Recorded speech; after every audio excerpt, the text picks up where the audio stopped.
kalau udah urusan pasar, terutama ibu-ibu. Ya, padahal Bapak Ibu sekalian, barang-barang yang ada di Mekah, barang-barang yang ada di Madinah itu sama persis barang-barang yang ada di Tanah Abang. Bahkan kalau kita masuk kemudian ke pasar kurma, itu sapaannya bukan orang Arab yang menyapa kita, "Kang sok dileukeun." Loh, ini orang Arab apa orang Sunda? Ya, ke belakang sedikit ke pasar kurma, karena di belakang kurma, pasar kurma itu ada pohon kurma, Pak. Nah, menariknya kurma-kurma juga bukan hanya kurma Madinah, ya, tapi kurma Tunisia, kurma macam-macam, ada semua di Indonesia.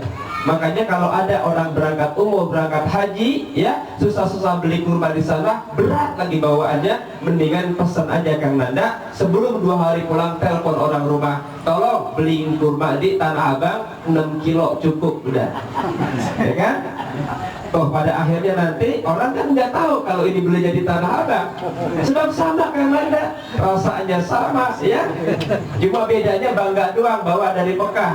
Sebetulnya cuma berat-beratin pesawat doang itu mah, betul, ya. Tapi tujuannya bukan itu. Kenapa kita berangkat haji ke Mekah, menuju Mekah, mengunjungi Ka'bah? Sebab makna umroh atau makna haji itu adalah berziarah, Pak. Inna awwala baiti wudi'a lin-nasi lalladzi bi Makkah mubarakan. Ya. Jadi sesungguhnya rumah yang pertama kali dibangun oleh manusia untuk beribadah kepada Allah itu adalah Makkah. Makkah itu nama lain dari Bakkah, ya, yang diberkahi.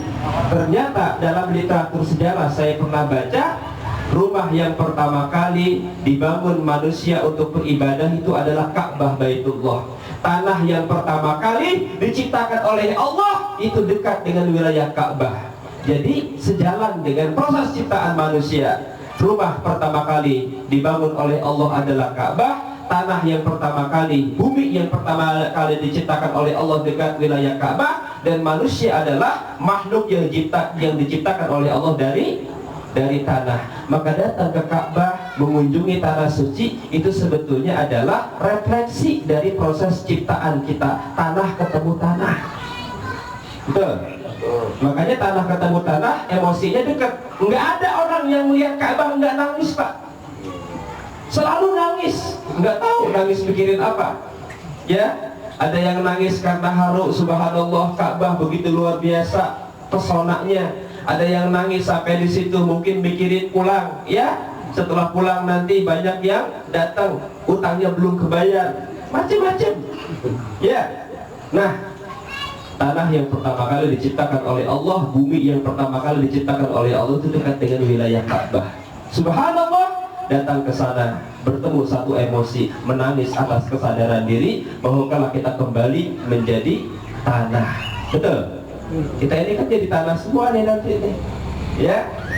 Kekayaan kita, harta kita, istri kita, anak cantik kita, semua itu tidak akan pernah mengikuti kita ke liang kubur, Pak. Kita kembali, jasad kita jadi tanah, ruh kita diangkat oleh Allah. Amin. Ya, tadi saya bilang ini bicara waktu, Pak. Jadi waktu ini dalam Al-Quran itu adalah kalimat yang terindah yang kita temukan. Dan Allah banyak bersumpah atas nama waktu.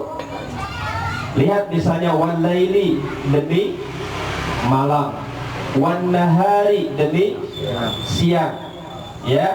Apalagi wad duha, demi pagi hari, wal asri, demi masa. Dan yang paling penting kita pahami, bicara tentang waktu ini adalah bicara tentang ibadah. Semua ibadah dalam Islam itu bicara tentang waktu. Sholat ada waktunya, puasa ada waktunya, haji ada waktunya, mati ada waktunya, hidup ada waktunya, haji ada waktunya. Ya, makanya Islam menentukan bahwa kalau kita hidup ini berdasarkan nilai-nilai waktu yang kita pahami, maka kata Al-Quran, wal asri innal insana lafi husrin illal ladzina amanu wa amilus solihati wa tawassaw bil haqqi wa tawassaw bis sabr. Ini ayat langganan nih kalau kita sholat nih, ya, langganan. Apalagi ibu-ibu mah yang kerjaannya banyak, pokoknya wal asri aja deh. Betul, Bu? Kalau enggak wal asri biasanya ayat yang berawal dari kalimat kul. Ya, betul. Makanya ini lihat nih wajah-wajah cool semua. Cool itu bahasa Inggrisnya dingin, Mbak. Ya, sholat zuhur kul a'udzu birabbin nas. Sholat asar kul a'udzu birabbil falaq. Sholat maghrib kul huwallahu ahad. Sholat isya kul ya ayyuhal kafirun. Subuh ditutup inna a'tainakal kausar. Kayaknya nggak ada lagi tuh selain ayat itu. Langganan tuh Pak ya.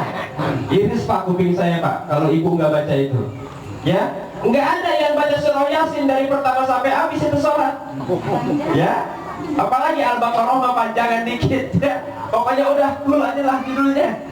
Tapi salahkah itu enggak? Ya cuma kita malu aja sama Allah. Surah Al-Quran itu ada 114 surat, 6.666 ayat. Tapi kita dari dulu tahun atau sampai sekarang bacaannya full terus. Udah gitu salah lagi. Ya, udah full. Kalau full itu kok dengan kalimat kul huwallahu ahad, artinya katakanlah bahwa Allah itu esa. Ya, kalau kul dengan menggunakan kaf, makanlah. Kul makanlah, kan begitu ya. Lah kalau 100 tahun bertahun-tahun baca kul huwallahu ahad salah dengan menggunakan huruf kaf, maka artinya makanlah bahwa Allah itu esa. Udah pendek salah lagi. Ya, terus bangga lagi.